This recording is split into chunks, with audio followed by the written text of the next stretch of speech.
Alors voilà, cette semaine, un rendez-vous important de notre Premier ministre, élu démocratiquement, je le rappelle, par la majorité du peuple d'Israël, a un rendez-vous très très important avec le président Trump.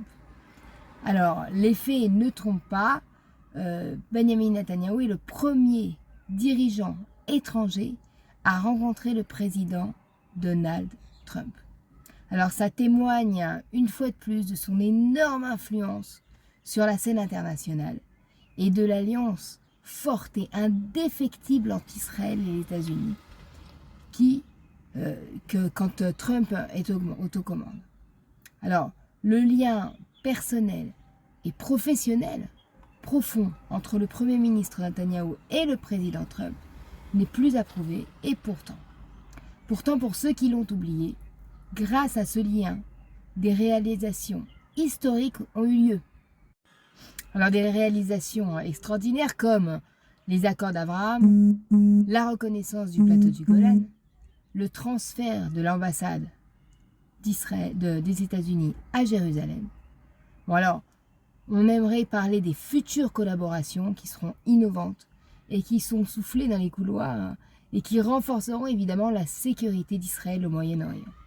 Alors au nom de ma communauté, et j'en suis certaine au nom de tout le peuple d'Israël, ici et à l'étranger, je remercie le président Trump pour son engagement, pour le retour de nos frères et de nos sœurs qui sont encore retenus otages par le Hamas. Alors les paroles qu'il a eues, fortes, ont évidemment une incidence quant à leur libération. Moi je suis sioniste et encore et toujours je crois en la force de l'élection démocratique. Et j'espère ne pas être la seule à souhaiter que les rencontres avec le Premier ministre soient fructueuses.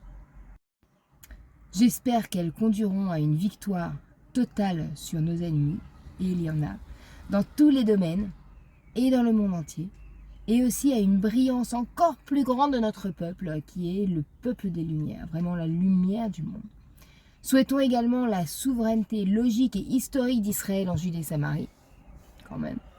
Et plus encore, vraiment plus important encore, l'encouragement de reconstruction physique et psychologique des habitants de Gaza, oui vous m'avez entendu, mais vers d'autres pays étrangers comme le président Trump l'a annoncé. Alors je répète, il est notre Premier ministre, il a été élu démocratiquement, alors souhaitons qu'il prenne les bonnes décisions pour amener le meilleur à Israël. Retrouvons cette force pour Israël et uniquement pour Israël que nous avions quand on était minorité à l'étranger. Am Israël Chai.